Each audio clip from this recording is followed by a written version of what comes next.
Hi everyone, this is Sunny Kumar from Mathematics and Computing Part 2 IIT BHU, and today I will be discussing the solutions of Code Forces Round 697 Division 3 held on 25th January 2021. So the first question is odd divisor. So we have been given an integer n and we have to check if n has an odd divisor greater than 1, and if there is an odd divisor greater than 1, then we have to print yes there is an odd divisor greater than 1. Otherwise we have to print no in this case. Okay, now n varies from 2 to 10 power 14 and there are maximum 10 power 4 test cases. So what we can do in this question is, suppose n on prime factorization gives 2 power something p1 into 3 power something p2 and there goes on further. Now we can see that there exists an odd divisor only when after removing all the powers of 2 from n, if there exists uh, if there exists a prime factor. Suppose if after removing all the power of 2's from n, if there exists something power 3 power 2 or 5 power something or something like that, then we can say that there can be a odd divisor of n greater than 1. And suppose after removing all the power of 2, suppose we have n equal to 8, so we can see that on prime factorization and we have 2 power 3.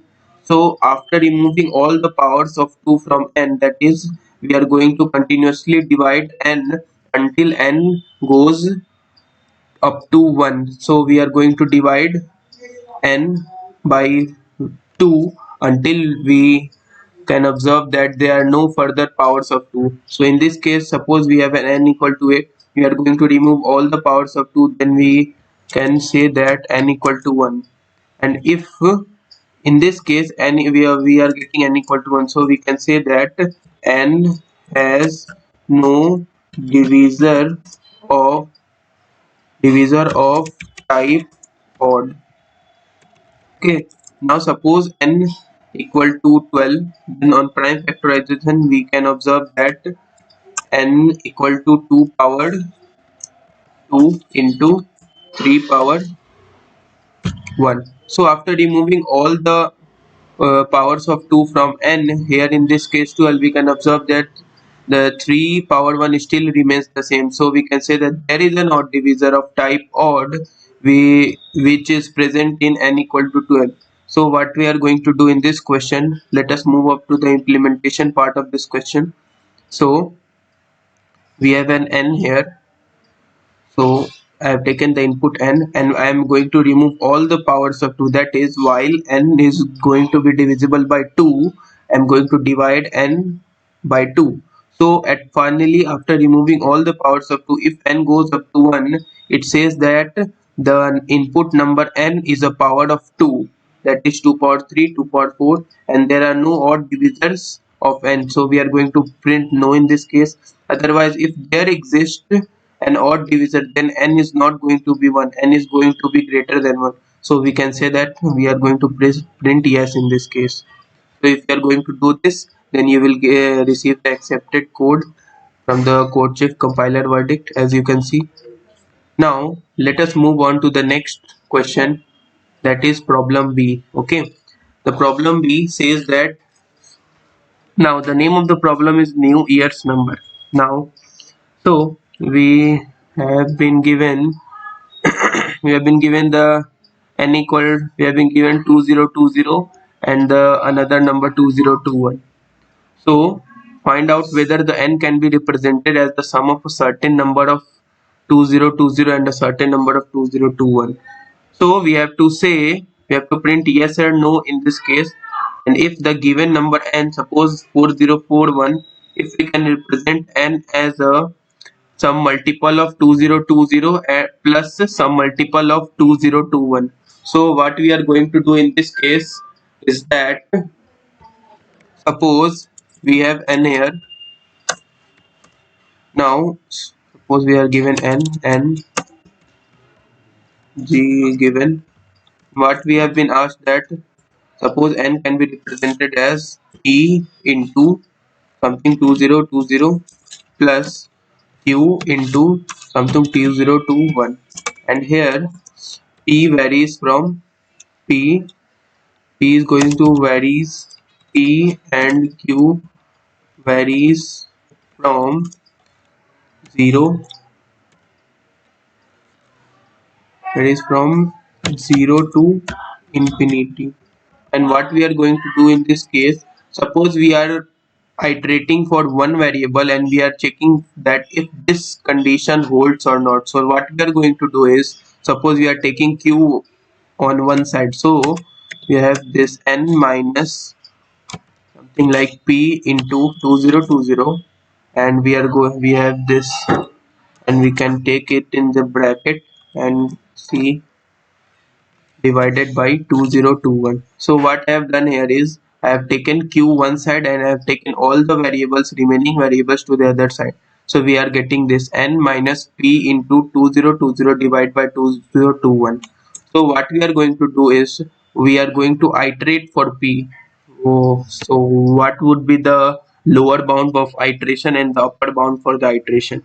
So simply we can say that lower bound for the iteration would be start from 0. So if p is 0, the this product will become 0, and so we have in numerator we have only n here.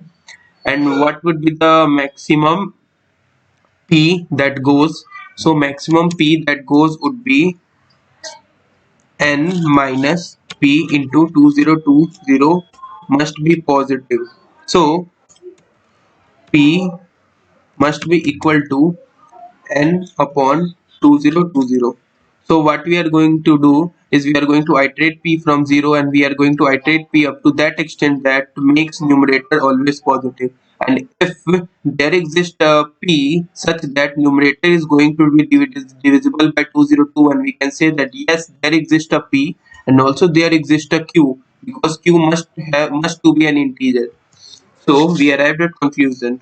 So now we are going to implement this question, and the question says that n is going to vary from 1 to 10 power 6, and there are 10 power 4 test cases.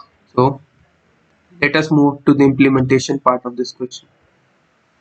So this is basically the checking condition, that what would be the maximum limit after which if there would be any combination of 20 and 21, then there will always be a valid answer. So if n is going to be that maximum value, then our answer would be no, we cannot represent that.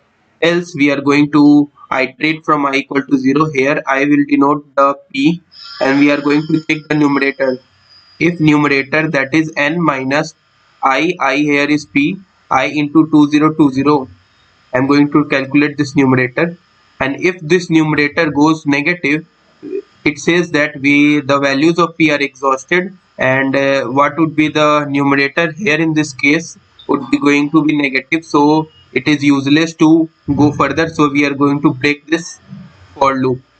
And now if this does not hold, that is if val is positive, so what we are going to do is, if we are going to check for 2021, and if this goes to true, that is val is divisible by 2021, then we can say that yes, there is a pair p comma q such that n can be represented as some multiple of p plus some multiple of q.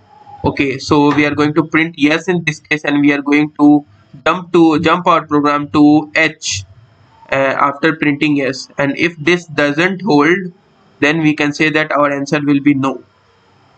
So this is basically a simpler questions, and this is actually a question of brute force and math. So if you like this video, and if you have any doubts in this videos of A and B solutions, so please do mention in the comment section of the video. Thank you for watching this video.